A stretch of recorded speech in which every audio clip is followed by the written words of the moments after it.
En 4 éditions, le rassemblement de voiliers de tradition à Brest n'a jamais trahi l'esprit originel de cette cité adossée à la mer. Une fête populaire, de partage et d'émotion qui fait de Brest pendant une semaine, et ce tous les 4 ans depuis 1992, le carrefour de toutes les marines du monde. C'est extrêmement important pour l'ensemble des Brestois et au-delà, je dirais, pour les Finistériens et la Bretagne. Brest 2008, ça sera une fête de la Bretagne. Donc je crois qu'il est important que les Brestois s'approprient cette fête et je crois qu'ils l'ont fait les éditions passées et je suis persuadé qu'ils le feront pour l'édition de 2008. Mais aussi, il est important que Brest se fasse connaître à l'extérieur, à l'étranger.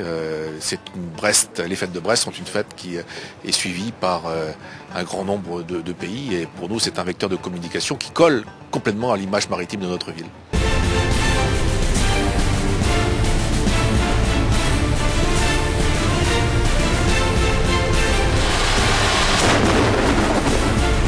En ayant navigué 40 ans et en continuant à naviguer dans le monde entier, un tel rassemblement de bateaux, ça existe nulle part ailleurs. Donc je trouve que c'est quelque chose de fort, de dense. Et moi, j'en attends d'avoir des moments de bonheur, parce que soyons simples, la vie sans bonheur n'a pas grand intérêt. Donc là, des moments de bonheur, que ça a toujours été des moments de bonheur. Et puis des moments de bonheur pour tous ceux qui seront avec nous. C'est une façon de vivre un témoignage séculaire parce que les gens se sont rencontrés par la mer, les échanges commerciaux, les échanges humains, tout a démarré de là, on est même nous-mêmes sortis de l'eau. Et puis à l'heure d'aujourd'hui, moi ça me fait plaisir de voir entre les bateaux sur lesquels je navigue et tous ces gros et beaux bateaux qui ont été les leaders à leur époque, les bateaux les plus rapides du monde dans leur catégorie en fait. Donc c'est tout un mélange comme ça qui est intéressant, ouais. Associée à l'événement depuis sa création en 1992, la Marine nationale sera une fois encore de la partie pour Brest 2008. La Pinfeld, espace réservé à la marine militaire, sera ouvert au grand public pendant les 7 jours de festivités. Brest 2008 pour la marine, c'est la fête de la mer et c'est la fête des marins.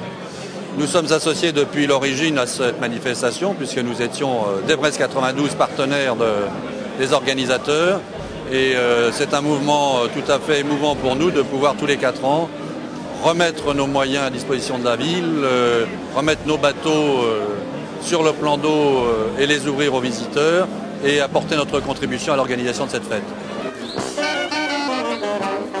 À la différence de beaucoup d'autres festivals, le rassemblement brestois se vit pleinement à terre comme en mer.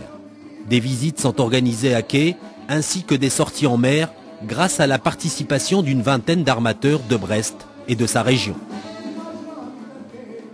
Gros avantage en effet, c'est que qu'on soit comme je disais, entreprise, partenaire d'une entreprise, client d'une entreprise ou client lambda, usager du port, visiteur d'un jour, on a la possibilité d'aller sur l'eau et je crois que c'est ça qui est important parce que participer à la fête sans aller sur l'eau, c'est manquer un bout. Ce qui est formidable ici à Brest, contrairement à d'autres endroits en France où il y a des concentrations de vieux bateaux, c'est que c'est pas un musée qu'on visite, ou en tout cas si c'est un musée vivant. Parce qu'on peut voir les bateaux, on peut monter à bord, on peut parler aux gens qui les font fonctionner, et on peut surtout partir 2-3 heures. Moi c'est ce que j'ai fait sur la recouvrance. La recouvrance, navire ambassadeur de la ville de Brest, va quant à lui sillonner l'Europe pour promouvoir l'événement. Cette goélette mise à l'eau en 1992 va prêcher la bonne nouvelle au gré de ses différentes escales. La recouvrance, c'est un bateau qui frappe beaucoup les esprits. Quand on se déplace, on est toujours étonné par le regard qu'ont les gens sur le bateau. C'est un bateau qui est racé, qui a de l'élégance et il est très remarqué dans les rassemblements. Donc les gens viennent très facilement vers le bateau et donc vers l'équipage. Et effectivement, quand on nous demande d'où on vient, on vient de Brest et le bateau appartient à la ville. Donc effectivement, c'est l'occasion pour nous de parler du pays à tous ces gens. Raconter le pays, sa culture et sa richesse, Brest 2008 s'est aussi fédéré autour de l'événement les forces économiques d'une région. Près de 300 chefs d'entreprise étaient présents au Quartz le 28 mars dernier. Je pense que c'est un projet fédérateur à l'intérieur de l'entreprise et par rapport à son environnement en amont et en aval, d'une part. C'est aussi un projet fédérateur entre les entreprises, la ville de Brest et l'ensemble du secteur économique de la région. Une semaine à remonter le temps, toute voile dehors. Brest 2008, comme un grand message de fraternité sous des pavillons différents. Entre le 11 et le 17 juillet 2008, l'appel de la mer sera plus fort que l'appel de la terre. Cette phrase de Pierre-Jacques Asselias prendra alors tout son sens.